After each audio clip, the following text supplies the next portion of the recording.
ምናያቸው እነዚህ ጥጃዎች እንግዲህ ከተወለዱ የአንድ ወር አሉ፣ የ15 ቀን አሉ፣ የሁለት ሳምንት አሉ። ብዙ ጊዜ ጥጃዎች የምናደርግላቸው እንክብካቤ ነገ ከነገ ወዲያ የተሻሉ ጊደሮች የተሻሉ የወተት ምርት ያላቸው ላሞች እንዲሆኑልን ከሚያደርገው አንዱ ነው። ብዙ ጊዜ እንደምታውቁት ጥጃዎች ምን ያጠቃቸዋል? በተለይ ሬትሮ ቫይረስ ያጠቃቸዋል። ከተወለዱ ከመጀመሪያ ቀናቸው ጀምሮ እስከ 3ኛ ሳምንት ኮሮና ቫይረስ ያጠቃቸዋል። በተለይ ደግሞ በፓራሳይት የሚመጡ ኮክሲዲዮሲስ ያለ ክሪፕቶስፖሪዲያ ያጠቃቸዋል። በትንሽ ጥጃ ላይ በጣም ከባድ ተቅማጥ፣ የአንጀት ትላትሎች ያጠቋቸው። ስለዚህ ከእንደዚህ አይነት በሽታ እንዲጠበቁ ጥጃዎች ከተወለዱበት ቀን ጊዜ ጀምሮ እንገር በደንብ መስጠት መቻል አለብን። እንገር ለሰውነታቸው ጥንካሬ፣ ጥሩ ጤናማ እድገት እንዲኖራቸው፣ ጤናቸው የተጠበቀ እንዲሆን እንገር እጅግ በጣም አስፈላጊ ነው። ግን እንገርን ስንሰጥ ምን መሆን አለበት?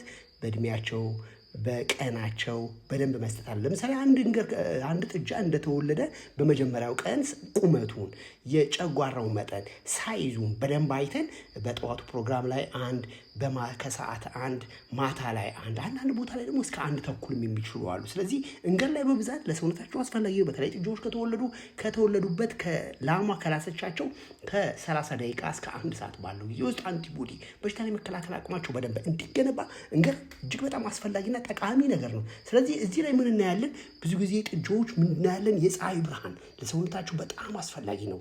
የፀሐይ ብርሃን ጥጃዎች ቫይታሚን ዲ ስላለው በቆዳ ውስጥ በቫይታሚን ዲ ስላለው፣ ቫይታሚን ዲ ደግሞ በጥጃዎች በካልሲየም በፎስፈረስ በደንብ የዳበረ ስለሆነ አጥንታቸው በደንብ እንዲጠነክርና ጠንካራ ጥጃዎች እንዲሆኑ ያደርጋል። በተለይ ጥጃዎች ላይ የዚህ የፀሐይ የአጥንትና የጥርስን ጥንካሬ ይሰጣቸዋል። ሰውነታቸውን ጠንካራ አጥንት እንዲኖራቸው ያደርጋል። ስለዚህ ፀሐይ ብርሃን በጣም አስፈላጊ ነው። በተለይ ፀሐይ ብርሃን ቫይታሚን ዲ ስላለው በሽታ የመከላከል አቅም ይገነባሉ። ጥጆች እድሜያቸውና የተሻለ አቅም ሰውነት በሽታን የመከላከል ኢሙኒቲያቸው ዴቨሎፕ እንዲያደርጉ ያደርጋቸዋል። የፀሐይ ብርሃን ጥጆችን በሰውነታቸው ውስጥ የሳምባ በሽታ፣ ተቅማጥ ወለድ በሽታዎች በከፍተኛ ሁኔታ ይቀንሳል። በቤታቸው ደግሞ ጥሩ የአየር ዝውውር በደንብ ያለበት መሆን አለበት። በተለይ የሚያድሩበት ቦታ ላይ እርጥበት ባይኖር ይመከራል። እርጥበት ብዙ ጊዜ ምንድነው ለተለያየ በሽታ እንዲጠቁ ያደርጋቸዋል። እግራቸው፣ ጥፍራቸው እንዲበሰብስ ያደርጋሉ። በተጨማሪ ደግሞ የተዋሲያን የፈንገሶችን ስርጭት የፀሐይ ብርሃን በጣም ይቀንሳል። ስለዚህ ሁልጊዜ ማድረግ አለበት የፀሐይ ብርሃን በቂ ጥጆች በደንብ ማግኘት አለባቸው። እንደዚህ ወጥተው ሲቦርቁ፣ አካላቸው ሲንቀሳቀስ፣ ጡንቻቸው በደንብ ሲንቀሳቀስ፣ ሲሮጡ፣ አተነፋፈስ ስርዓታቸው ሲስተካከል፣ የምግብ ፍላጎታቸው ሲነቃቃ ብዙ ጊዜ ጥሩና ጤናማ እድገት እንዲኖራቸው ያደርጋል። በተለይ ደግሞ በቂ ፀሐይ ብርሃን ለጥጃዎች ሲያድጉ የምግብ ፍላጎታቸው ይሻሻል። የምግብ ውደታቸው፣ ፍጥነታቸው በከፍተኛ ሁኔታ ያድጋል። ጥጃዎች እንቅስቃሴ ያበረታል። ጥጃዎች ሲንቀሳቀሱ ንቁና ጠንካራና ጤናማ ይሆናሉ። ስለዚህ ብዙ ጊዜ ደግሞ ምን ማድረግ አለብን? ጥጃዎችን እንገር በደንብ መስጠት አለብን። ብዙ ጊዜ እንገር ላይ ምን ጥንቃቄ ማድረግ አለን? ጥጃዎች በቂ ወተት በየቀኑ ከሰጠናቸው ፈጣን እድገት ያመጣሉ። በወተት ውስጥ ከፍተኛ ፕሮቲን ኃይል ስላለ እድገታቸው በቂ ይሆናል። በፍጥነት ያድጋሉ። በቂ ወተት መስጠት ደግሞ ጥጃዎች ክብደታቸው በፍጥነት እንዲጨምር ያደርጋል። ወተት በቂ መስጠት ጠንካራ አጥንት እንዲገነቡና እንዲሁም ደግሞ ነገ ከነገ ወዲያ በካልሲየም በፎስፈረስ እጥረት እንዳይጎዱ ያደርጋል። ስለዚህ እያንዳንዳቸው ጥጃዎች እቃቸውን አሳያቸዋለሁ። 2 ሊትር ጠዋት፣ 2 ሊትር ከሰዓት፣ 2 ሊትር ማታ ላይ 2 ሊትር። ያ ማለት ምንድን ነው? 6 ሊትር አላቸው። ይሄ እቃቸው እንደምታዩት ታጥቦ ተጸድቶ በንጽህና አንዷ ጥጃ ከጠጣች በኋላ ሌላዋ ጥጃ በእቃው መጠጣት የለም። ምክንያቱም ለሀጫቸው ላይ የተለያየ ባክቴሪያ ስላለ አንዱ ከታመመ ሌላው ጋር በቀላሉ በሽታዎች ሊተላለፉ ስለሚችሉ በደንብ ንጽህና መያዝ አለብን። በተለይ ይሄ የፎስፈረስ ማዕድን የአጥንት እድገትን የጥርስ ጥንካሬን በደንብ እንዲዳበር ስለሚያደርግ እንገር ይሄ ወተታቸውን ወዲያው እንደታለበ ተኩስ ነው የሚሰጣቸው፣ መቆየት የለበትም። በሽታን የመከላከል አቅምም እንዲጠነክርና አቅማቸው እንዲጎለበት፣ የምግብ ዝውውራቸው የተሻለ እንዲሆን፣ የጡንቻ እድገታቸው እንዲበረታና እንዲሁም ደግሞ ጠንካራ አጥንት እንዲኖራቸው እንዲሁም ደግሞ የእድገታቸው መቀንጨር እንዳይኖር ያደርጋል። በተለይ ጥጆች እንደምታውቁት ብዙ ጊዜ የዚህ የተለያየ የወተት እጥረት በቂ ወተት አለማግኘታቸው እድገታቸው እንዲቀነጭር እንዲሁ ሆዳቸው ትልቅ እንዲሆን እና ሆዳቸው እንዲያብጥ የሚበሉት ሰውነታቸው ወደ ሆዳቸው እየዘቀጠ እየሄደ እንዲከሱና ነገ ከነገ ወዲያም ላም ሲሆኑ በወተት ምርታቸው ደካማ ይሆናሉ። በሽታን የመከላከል አቅማቸው ይቀንሳል። ስለዚህ ውጤታማ አይሆኑም። ስለዚህ ምን መሆን አለበት? ከተወለዱ በቃ ጀምሮ በቂ ወተት መስጠት በጣም ምርታማነትን የተሻለ እንዲሆን ያደርጋል።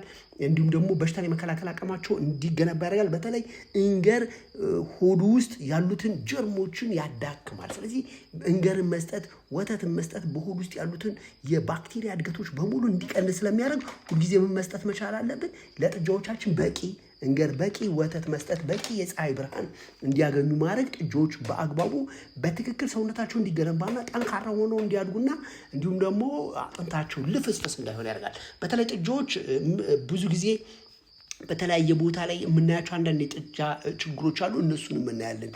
ብዙ ጊዜ ደግሞ እንደነገርኳችሁ ጥጃዎች በጊዜ ነገ ከነገ ወዲያ ሲያድጉ የተሻለ ጥጃ እንዲሆኑልን ምን ያስፈልጋቸዋል? የፀሐይ ብርሃን። የፀሐይ ብርሃን ላይ ቅድም እንደነገርኳችሁ ምን አለ? ቫይታሚን ዲ አለ። የአጥንታቸው የጥርሳቸው ጥንካሬ ሰውነታቸው ጠንካራ እንዲሆን ያደርግልናል። ስለዚህ ሁልጊዜ ምን መስጠት አለብን? የፀሐይ ብርሃን ጥጃዎች እጅግ በጣም አስፈላጊ ነው። አመጋገብ ችግር ብዙ ጊዜ ጥጃዎች ላይ የኮሌስትሮል የአመጋገብ የፀሐይ ብርሃን ችግር ካለ እድገታቸው ቀንጫራ ይሆናል። ስለዚህ ፀሐይን መቼ መሞቅ አለባቸው? ጥጃዎች ፀሐይን መሞቅ ያለባቸው ከጠዋቱ 2 ሰዓት እስከ ጠዋቱ 4 ሰዓት ተኩል እስከ 5 ሰዓት ውስጥ በደንብ መሞቅ መቻል አለባቸው። ጥጃዎች ፀሐይን በሞቁ ቁጥር የተለያየ ጥቅሞችን ያገኛሉ። በተለይ ጥጃዎች ከ3ኛ ወር እስከ 6ኛ ወር ጊዜያት በፍጥነት የሚያድጉበት ስለሆነ የፀሐይ ብርሃን በጣም አስፈላጊ ነው። ይሄ ደግሞ ምንድነው? የአጥንት እድገት በጣም ጠቃሚ ነው። የፀሐይ ብርሃን በቂ የፀሐይ ብርሃን የሚያገኙ ጥጃዎች ጠንካራ የእግር አጥንት እንዲኖራቸው ያደርጋል።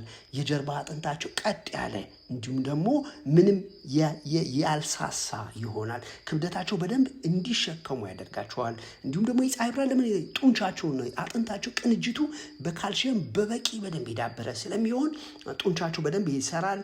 አካላቸው በሽታን የመከላከል አቅማቸው ጠንካራ ይሆናል። ጥፍሮቻቸው በተለይ ጥፍሮቻቸው ላይ ጥንቃቄ ማድረግ አለብን። ጥፍሮቻቸው በደንብ አይታችኋል። የፀሐይ ብርሃን እየሞቁ ሲጋል እንደ አንበሳ ሲዘሉ አንበሶቹ ራሱ በደንብ ሲዘሉ ያ ምንን ያስተካክላል? የሚቆሙበት ጥፍር ቀጥ ያለ ነው። አለበለዚያ ምን ይሆናል? የፀሐይ ብርሃን በደንብ የማያገኙ በተለይ ከጠዋቱ 2 ሰዓት እስከ 4 ሰዓት እስከ 5 ተኩል ይህን የፀሐይ ብርሃን የማያገኙ ሰውነታቸው ላይ ምን ይከሰታል? የተለያዩ በሽታዎች ይከሰታሉ። ልፍስፍስ፣ ደካማ፣ የምግብ ውደታቸው በጣም ያልፈጠነ፣ የመብላት ፍላጎታቸው የወረደ ይሆናሉ። ስለዚህ ጥጆች በቀላሉ ይራመዳሉ። ያ የፀሐይ ብርሃን እግሮቻቸው በቀላሉ አይደክሙም፣ ረዥም ይቆማሉ። የምግብ ውደታቸው በቀላሉ ፈጣን የሆነ ጥጆች አንዳንድ ቦታ ላይ ጥጆች ላይ ምን እናያለን?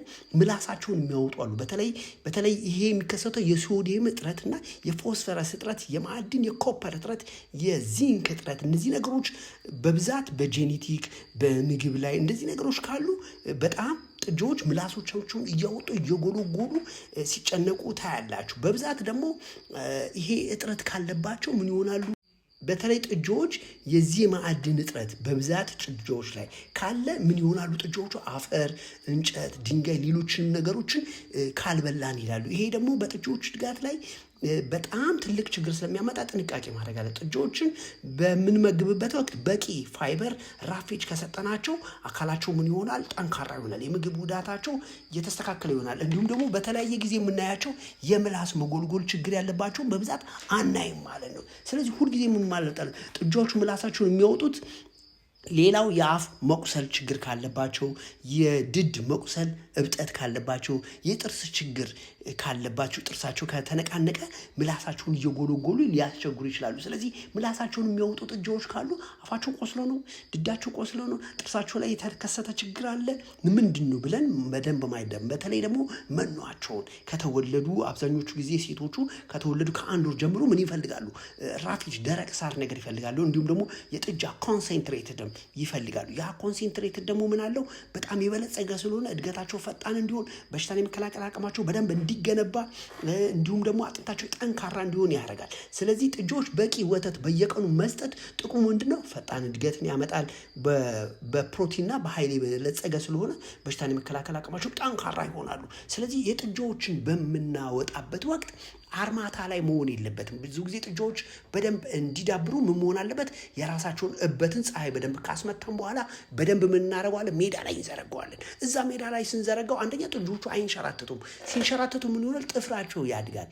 ጥፍራቸው ሲያድግ ደግሞ ምን ይሆናል? የተንሻፈፉ ይሆናሉ። ይሄ እንዳይሆን ጥጆች በደንብ እንዲጋልቡ እንደዚህ እዳሪያቸው በደንብ ከደረቀ በኋላ አፈሩ ላይ ኩበቱ ላይ በደንብ እንዲጋልቡ እናደርጋለን። ያ ምን ይሆናል? ብዙውን ጊዜ ሰውነታቸው እንደፈለጉ ይዳልባሉ። አተነፋፈስ ስርዓታቸው ጥሩ ይሆናል። በሽታን የመከላከል አቅማቸው በደንብ ይሆናሉ። ነገ ከነገ ወዲያ በዚህ ሁኔታ የያዝናቸው ምርታማ ይሆናሉ። በላም ደረጃ ላይ ሲደርሱ፣ በጥጃነት ደረጃ ላይ በቂ ወተት ያልሰጠናቸው፣ የውስጥ ጥገኛ ማስወገጃ መድኃኒቶችን በአግባቡ ያልሰጠናቸው፣ ጥሩ መኖ ያልሰጠናቸው ጥጃዎች ነገ ከነገ ወዲያ ላምም ሲሆኑ ውጤታማ ያደርጉ ነው። ስለዚህ ላሞቻችንን መንከባከብ ያለብን የላሞቻችን የወተት ምርት ከፍ እንዲል የሚያደርጉ የመጀመሪያዎቹ ምንድነው? ከተወለዱበት ቀን ጀምሮ የእንጀራ አሰጣጥ፣ የቤታቸው ንጽህና፣ ፀሐይ ብርሃን እጅግ በጣም አስፈላጊ ነው። በተለይ አይነ ስውርነት በብዙ ቦታ ላይ እየገጠመ ይሄ ነገር እንዳይከሰት በደንብ ክትትል አድርጉ። ፕሮግራሙ ይጠቅማል ካላችሁ ላይክ፣ ኮመንት፣ ሼር አድርጉ። ኃይሉ ነኝ የእንስሳት ሐኪም። ወደኛ ማዕከል ስትመጡ ለሚቀጥለው 4 ቀን የወተት ላሞች እንክብካቤና ስልጠና ከጥጃ አያያዝ ከእርግዝና ከዝርያ መረጣ ጀምሮ ስልጠና ስለምንሰጥና ስልጠናችን ቦታ ላይ ደግሞ የራሱ ማኑዋል ስላለ ያን መታችሁ እንድትቀላቀሉ ማለት ፈልጌ ነው። ዶክተር ኃይሉ ነኝ የእንስሳት ሐኪም። ፕሮግራሙ ይጠቅማል ካላችሁ አመሰግናለሁ።